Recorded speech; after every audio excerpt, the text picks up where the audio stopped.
এই পৃথিবীতে যারা জন্মগ্রহণ করেছেন তারা মৃত্যুবরণও করেছেন।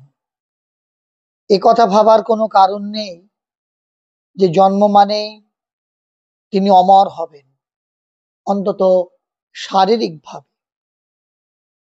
সাথে সাথে আমাদের এই সনাতন ধর্ম মনে করে এবং মেনে নিয়েছে যে মানুষের পুনর্জন্ম আছে।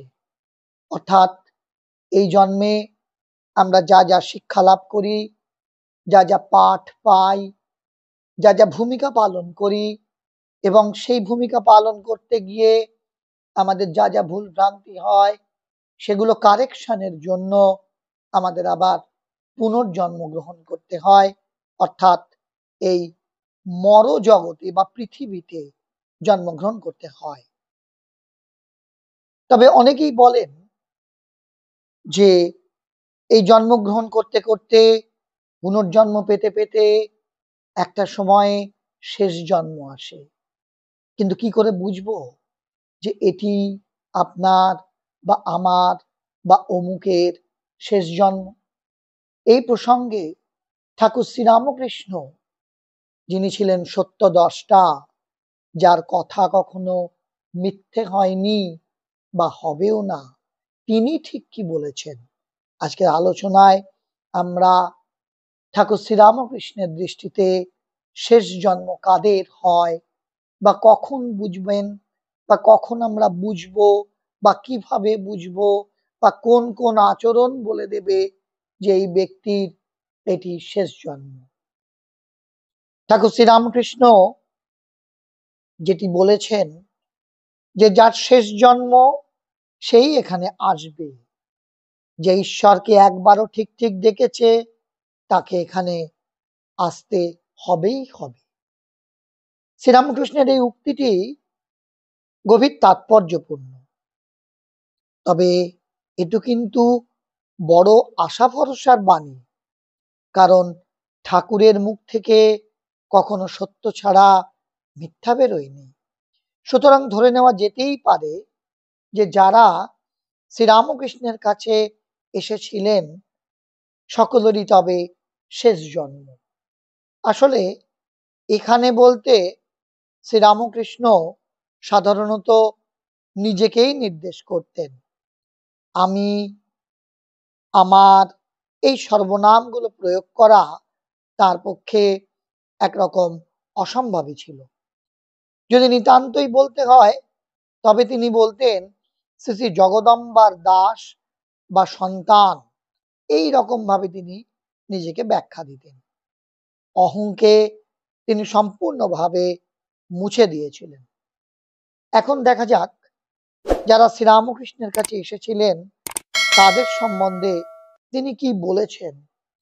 অবতারের সঙ্গে যারা আসে তারা নিত্য শুদ্ধ, কারো বা শেষ জন্ম, এমনই বলেছিলেন ঠাকুর শ্রীরামকৃষ্ণ।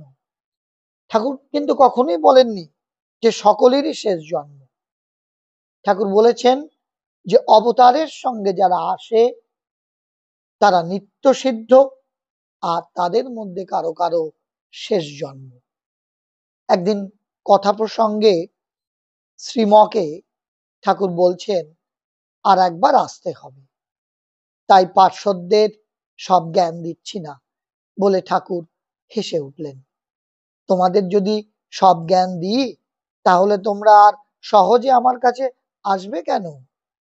ভক্তশ্রেষ্ঠ মথুর মারা গেলে পর জনৈক ব্যক্তি ঠাকুর শ্রীরামকৃষ্ণকে জিজ্ঞাসা করেন, মৃত্যুর পর মথুরের কি হলো মশাই?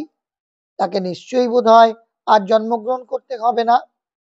এই শুনে ঠাকুর উত্তর করলেন, কোথাও একটা রাজা হয়ে জন্মেছে আর কি, ভোগ বাসনা ছিল তো।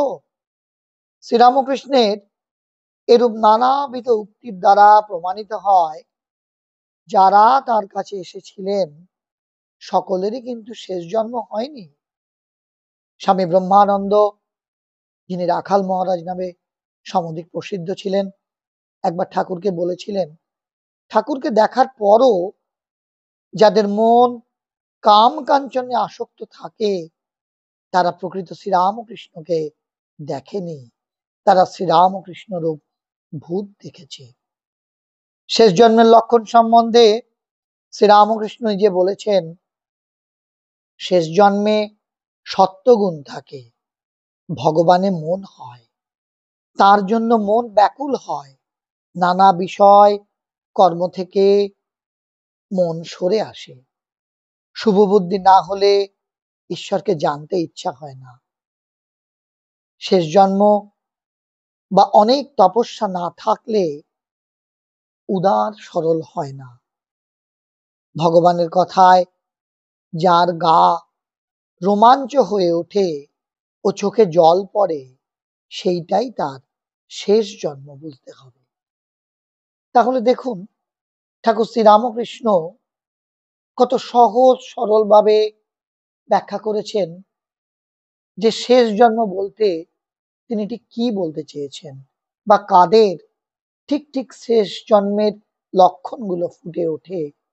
এমনকি স্বয়ং মথুর বাবু, যিনি ঠাকুরের একনিষ্ঠ ভক্ত বলে পরিচিত ছিলেন, তারও কিন্তু সেটি শেষ জন্ম ছিল না।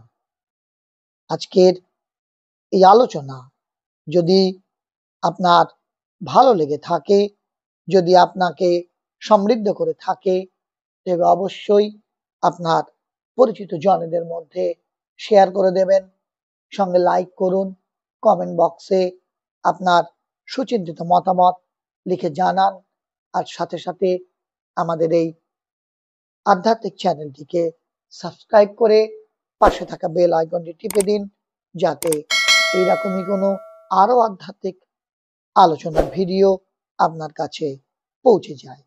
সকলে খুব ভালো থাকুন, সুস্থ থাকুন, আনন্দে থাকুন। ধন্যবাদ।